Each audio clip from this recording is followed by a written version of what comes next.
with our lovable boys. Please welcome the one and only Jensen Ackles and Jared Padalecki!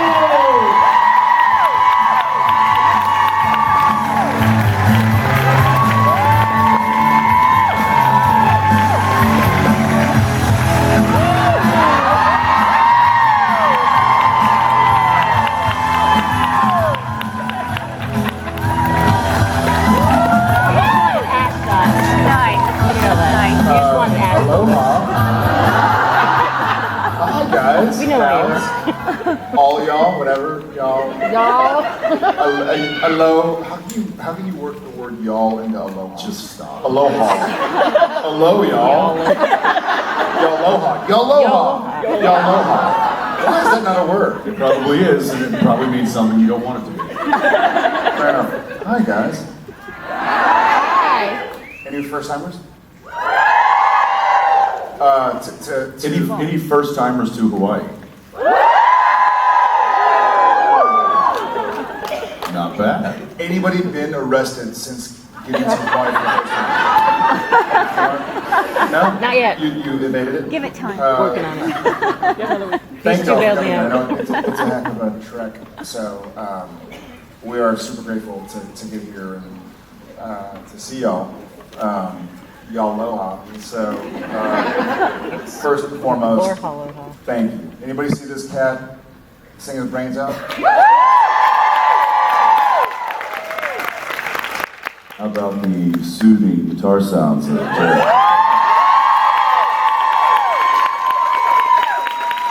I need like a PG. I think your album's dropping next month, isn't it? Yeah, we're taking the pictures today. That's what the Santa dabbing is for. The aloha. It's never. What is he? Then what is he doing? He's doing the hula dance. I had Vince. Three giant back muscles. You know, I can see him. That was amazing. Yeah, that was fun last That was night. fun. Yeah. Was everybody there? Was anybody not there? How dare you? Everybody look and point. How dare you? What were you doing? You probably have a great excuse, like, oh, my Bringing her son. grandmother to the hospital. You did what? You went to a Vampire Diaries? Justice League? Okay. Oh, you went to see Justice League? Yeah, because that wasn't around today or tomorrow. Yeah. Well, you want to make sure you get those one-time movies before they're gone forever. My eyes are on you. As a matter of fact, she's like, oh, we gotta leave because we're seeing the matinee today. Well, you were missed. I hope everybody rubs it in. Just kidding. Mahalo aloha, alakalalelea. It's Borhaloha. Nope. Borhaloha. Borha? Which apparently means Borha. 4 different things. Borha? Means I'm going to Starbucks. It Yes. No, really? Yeah. Ask Rich. That's one of the more amazing. Making up their own language, I love it. All right. Just jibber jabber. You want to field some questions, man? Let's do it. Yeah. All right. Uh-oh, I'm nervous. Why? Because Okay.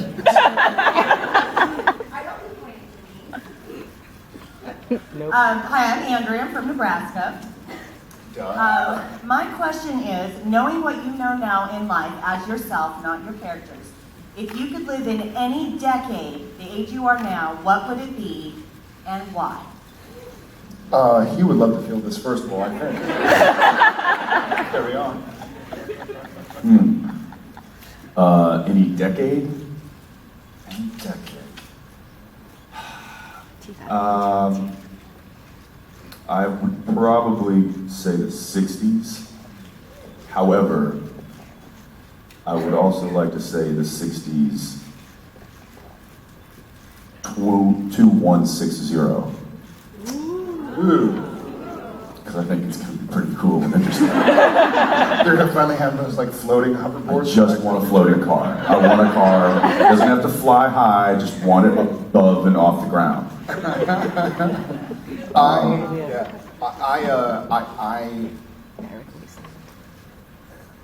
At this age, I think the 60s would be a bit. I would hate to be like the old persnickety 35-year-old with all those 17-year-old Woodstockers like them and their, so at 70 or whatever he is, I can't imagine being alive in the 60s. No, I've always romanticized the 60s. I love the British invasion. I love the like Detroit Muscle, and I love my first car was a 69 Camaro, and I love watches from the late 60s, early 70s and music. I feel like at this age, it's so difficult. Like, and Genevieve and I actually have this conversation all the time. Because you think about the 50s or the 40s, and you're like, oh, it's like, you kind of romanticize it a little bit. But then you say, like, It's a real simple question. I would say today. Just pick a number. I would say today. I think we are further, when you think about the 60s, there was still segregation, women couldn't vote. Like there was a lot of stuff that was really messed up. Do you know when women got the right to vote? Yeah, but that's what you like? Do you know when women got the right to vote? Right, do you know when African Americans got the right to vote? Do you know when Rosa Parks said, I will not serve my point is, there was still, as messed up as the world is now, I think we're further towards unity and equality as ever. Ackles. I'll say right now.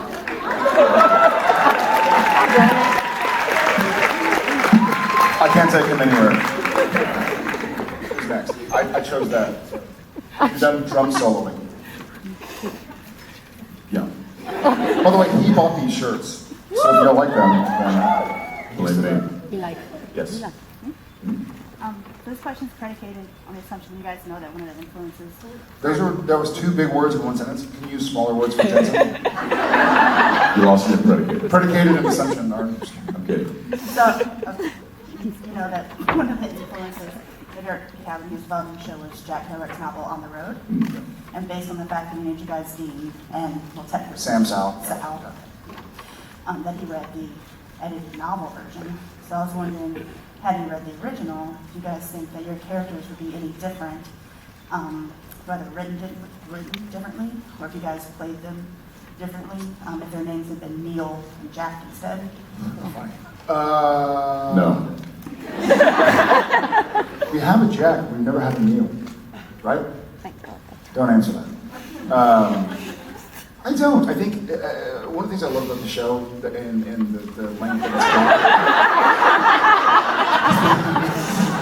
Why don't you go to sleep? Just go back to bed. It's gone so long, the characters have taken a life of their own. That's kind of been, it's actually more than y'all know. It's been influenced by y'all. I mean, back in the early days of blogging and whatnot, I know the writers would pay attention and go like, oh, they don't like this. Blogging websites, whatever it's called. You said logging. Back in the early days, logging. You want to look at the timberline. Give you a clear understanding of where you're headed next. I think there's a very tangible influence of the fandom in our characters. So I don't think so. When did you get up this morning? I got up at 7. The 1960s. 67? 67. Okay, all right. That's, where are we going? Let's It's my turn. You chose the last one. Way over to the right. With the shoulder that's... What'd you do? Did you tackle Osric? Tackle Osric. Master Chow. Fair enough. It's not on. No. You're gonna have to yell.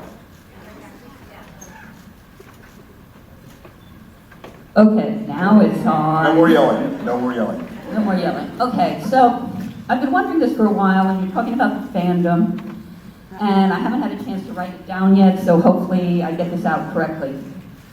There's a faction of the fandom on social media that is very concerned for you guys, that you are upset or you are insulted by things that happen in the fandom on social media. And, you know, I don't care what anybody's opinion is, everybody's entitled to it, but I'm curious because I want to know, do you guys need protection from the fans? I think she's volunteering to be your bodyguard. What's the, I'm totally serious. I appreciate it, and I know you are. No, we need no protection. And opinions are, if you're below 18, cover your opinions are like assholes. Everybody has one, but nobody wants to see yours.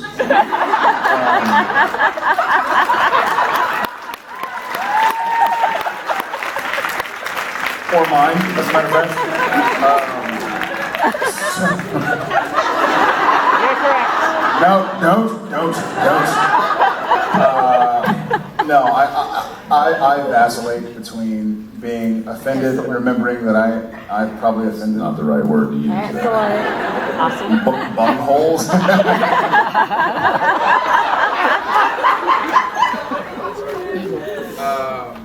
No, if nobody acts on their.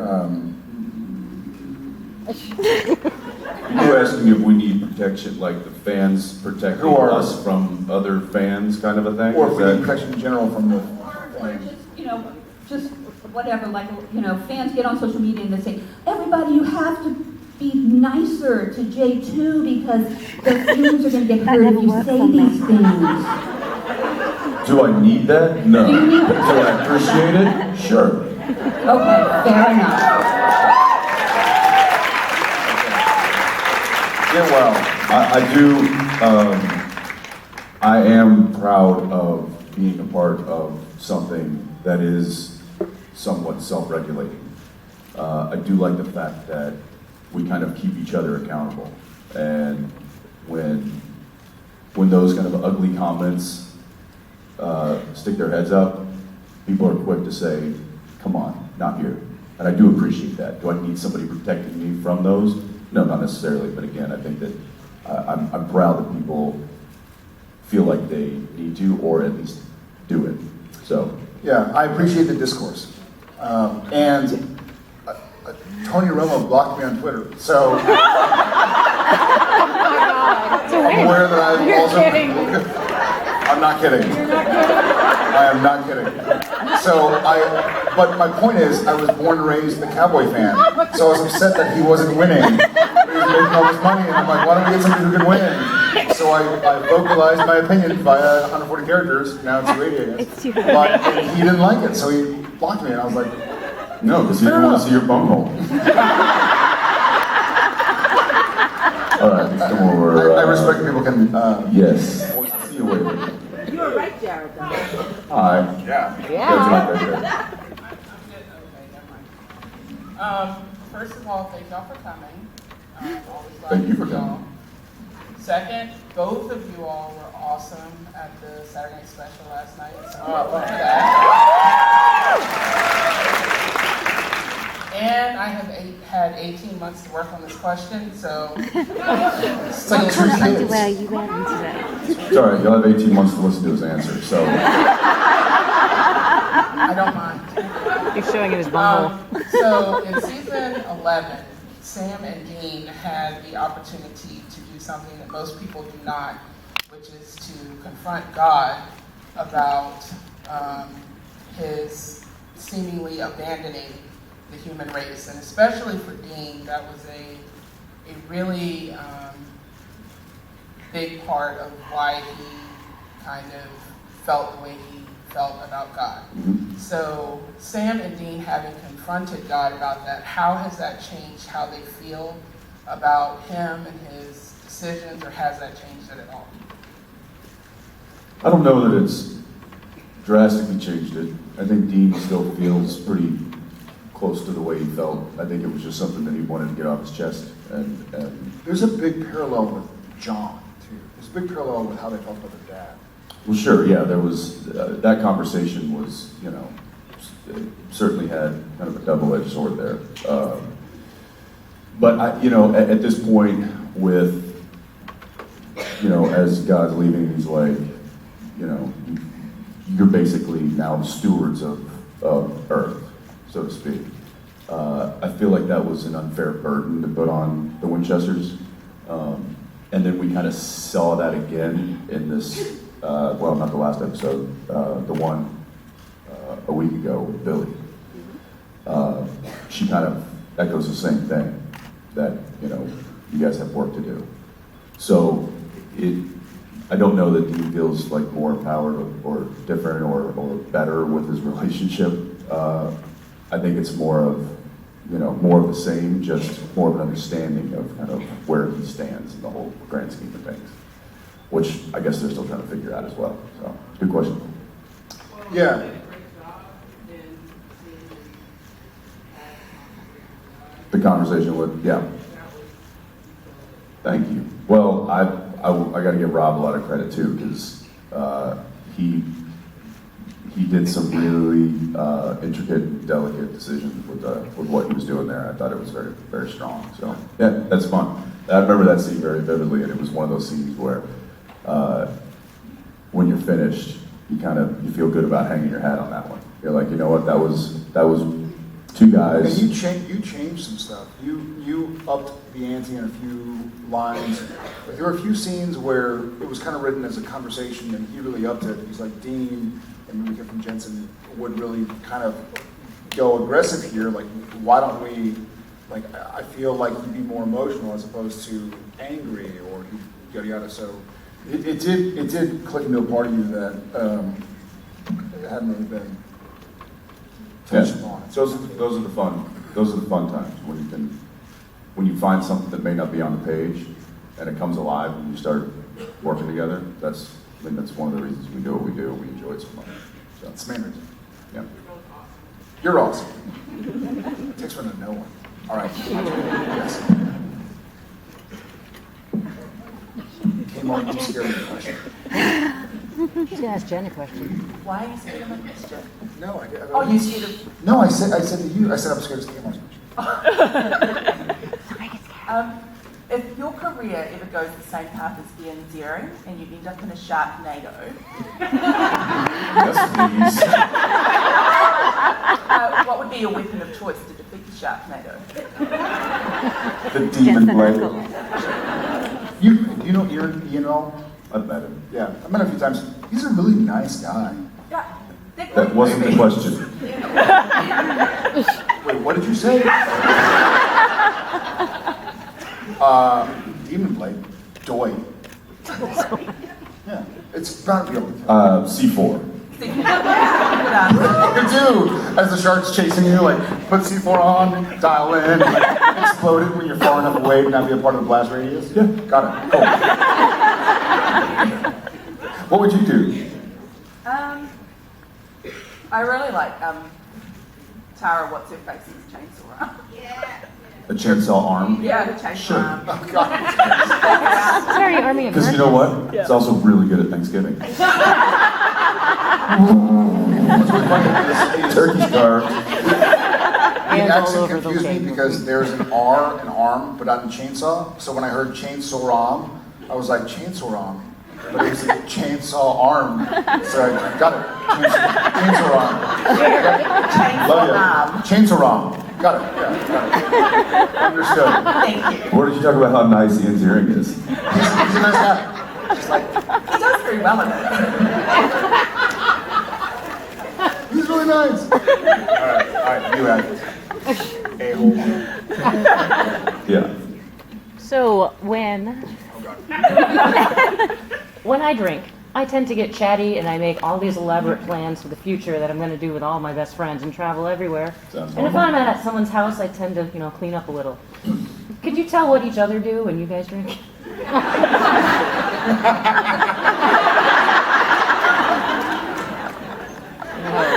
You're welcome.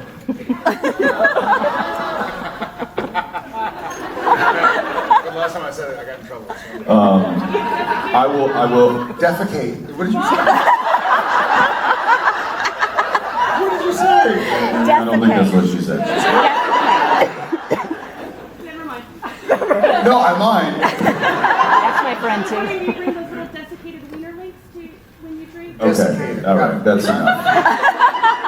There's a big English language is so funny because there's a big difference between defecated wiener links and desiccated wiener links. I just realized it right now. Sorry, Tammy. It's true though. He eats. I do. I eat a lot. Like ravenously. My favorite example of this was years ago, and we were housemates in season 4. I had the whole basement. He had the house. It's his house, and I was like, he's like, hey, why don't you stay in the basement until you figure out where you want to get an apartment. And I was like, all right. So 1 month turned into the entire season. But anyway, one night we came home after being out to dinner and had a few drinks, and he's like, all right, I'm just probably gonna find something else to eat. I'm like, we just ate dinner. He's like, yeah, I'm hungry. I'm like, I'm going to bed. So the next morning I wake up, I go upstairs to the kitchen, I open the fridge, and I'm like, weren't there some marinating ribs? I'm pretty sure there were some marinating ribs that were supposed to be cooked today. Marinating, not marinated. Not cuts. Ribs. You know. That Tom Welling had brought over, by the way. Yeah, and I'm like, ooh, I'm gonna cook up those ribs today. It's like football Sunday. I was like, woo, where did they go? Yeah. Where are those ribs that Tom gave us? I ate them last night. All of them? Yeah. How you feeling, buddy? I'm a little off.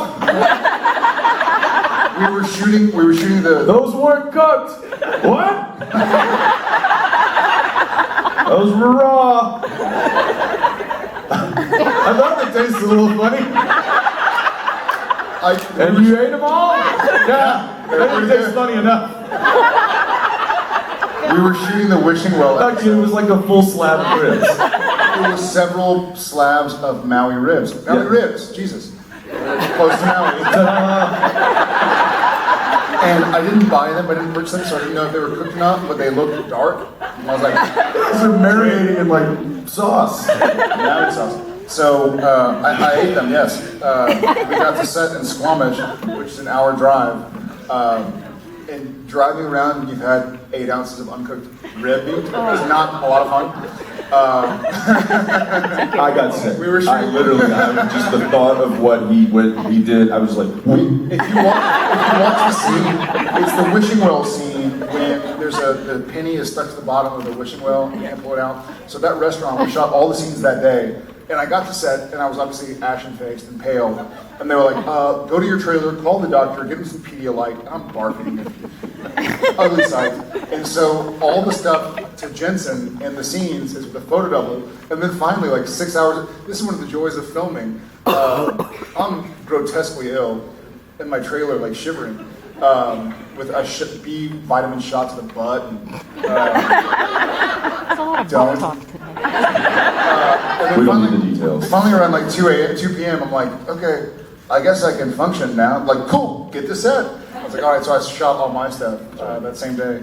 But yeah, that was season 4. So he eats raw ribs, that's one thing. Yeah. He becomes, Long story short. he gets into a funny, almost like, he kind of becomes like normal Jared, where he's like, everything's just kind of like big old smile, kind of a little absent in the eyes, like having a good time. Everything's funny and everything's kind of like, so. I get happy. Yeah, he gets pretty good. It's not a bad thing. I get hungry, he gets Better happy. than angry. Yeah, no kidding. Was that on me? I'm gonna go way far to the back left. I see a red and white shirt. You're pointing at yourself. Hi. Hi. My question is for you, Jensen. Yes, I'm gonna take a break. Love you too, Jared. Love you back. So, your character as Dean is sometimes considered "quote unquote" a womanizer. How do you see him? Because I don't see him as that.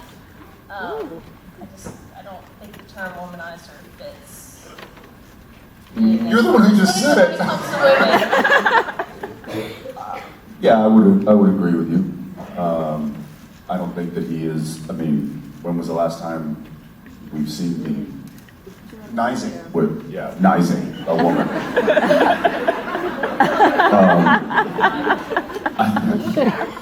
I think a womanizer is something that someone does on a Britney Spears consistent song. basis. Not Steve Noel. And I don't think that that's something that he, is on his mind all the time. I think that that's, it's when it's convenient, it's convenient. And when it's not, it's not.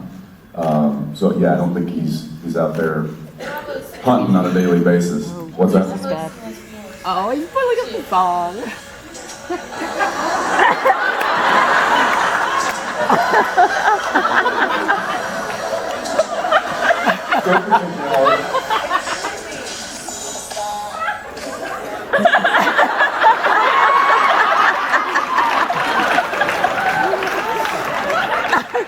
It's his ringtone. on his phone. Yeah, so does that answer the question? You're welcome.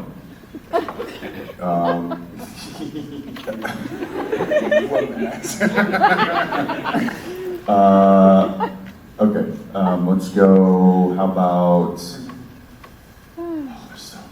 all So many hands. right, all right, farthest back, yeah. You're pointing at the ceiling. We're gonna go over there. Call my shots. You're doing the hula. Hi. So my question's mostly for Jensen, but Jared, Thank God. very welcome to answer as I'm gonna well. go do Britney Spears again. So you've directed quite a few times on the show right now, and you always do an excellent job. Thank you. I have noticed though that you always seem to direct the same writers. So I was just wondering if you get to direct again, is there a particular writing team or writer you like to direct? Yeah, it's that's by no necessary design. It just kind of happens that way. Generally, the way it works is our showrunner, whoever that might be at the time. Right now, it's Andrew, who's Jeremy, Chrissy originally, and Sarah. So they generally solely write the first episode of the season, and generally write the last episode of the season. And then in between that, they kind of help manage the other staff writers and their scripts and keep everything kind of moving in the right direction. So when I direct, I'm generally directing the third episode in the season, which by that time, it's kind of the first lineup of scripts are divvied out to certain writing staff. And it just kind of always works out that I get Brad Eugene's script, or at least most of the time. Has it always been theirs? I think it has always been theirs. And that's just...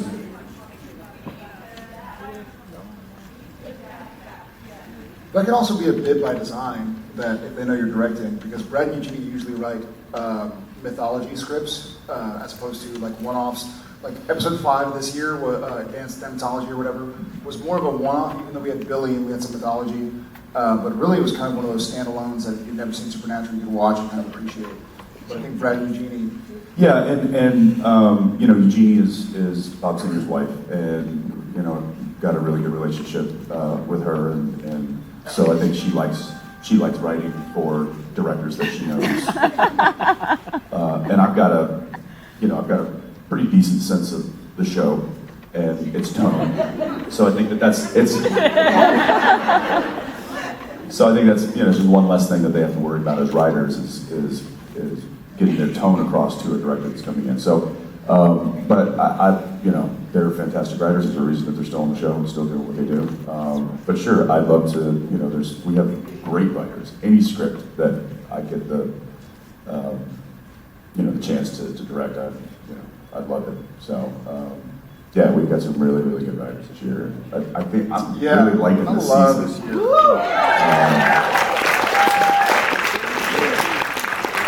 And I know everybody's really excited, back home and down in LA, writing this stuff, and it feels good this year. I feel like we really got something that we're sinking our teeth into, and we've got some surprises coming up for you guys. I know, like the next episode, the next 2 episodes, we've got some interesting characters being introduced and some interesting characters coming back. So I think you guys are gonna be in for a treat. That I think does it for us right now.